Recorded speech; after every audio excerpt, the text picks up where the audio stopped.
Rosette making is an art that's been passed down from artisan to artisan for centuries. Until now, there has been very little information available about how to actually produce these beautiful works of art. Recently, I asked luthier Bill Nesse to share his knowledge of rosette making with my guitar building students. The result was a classical guitar rosette making masterclass taught by Bill over the course of 4 weeks. Students learned how to design, make, and install the rosettes, everything from tools and materials, and how to use them to execute a final product was addressed in great detail. I videoed this masterclass and am making it available to anyone who has ever wanted to learn the art of rosette making. Here are some sample lessons from the course. All of you should have received a packet of material that includes a materials list, some instructions for making the veneer thicknesser, and instructions for making the circle cutter. So let's talk about the materials we need to build a rosette. The first one that we have to have is some kind of a work board. The shooting board makes it real easy to square up and smooth the edges of some of our work pieces. Right, a highly figured wood.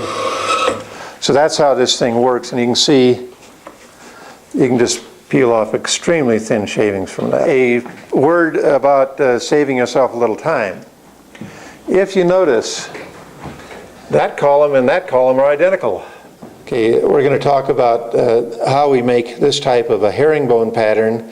There's also a rope pattern and a wheat pattern that we can make, and they're all made in basically the same way. Okay, this pattern here is a herringbone. It consists of a dark pattern, or a dark veneer alternating with a white veneer, and here we have a rope type pattern. It's got actually 4 different colors of veneer. We've got purple heart and then 2 different light color woods, maple and cherry. So what I have here are 2 identical stacks of veneer organized in the correct sequence: white, 3 darks, white, 3 darks, and so forth.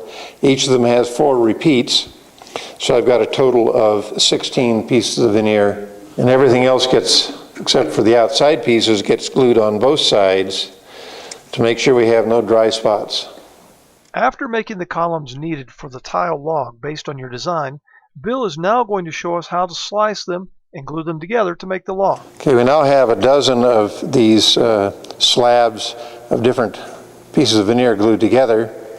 We now need to cut off of each one of them a little slice about 1 millimeter thick. Before we can do that, we have to clean up the one edge here so we have a nice clean edge on that, and we do that on the shooting board.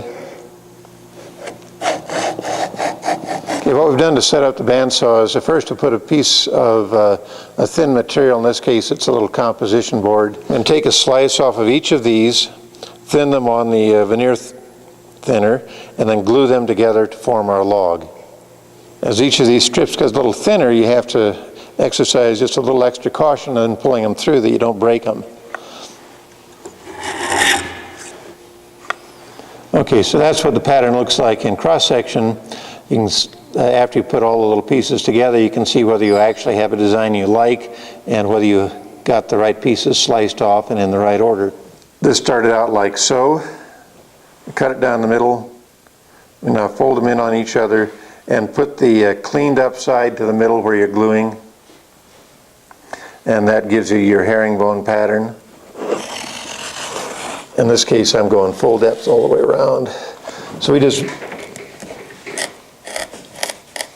cut that out like so. And now you got to ask yourself, okay, do I really have this thing in the right orientation? Am I putting it in the right way in?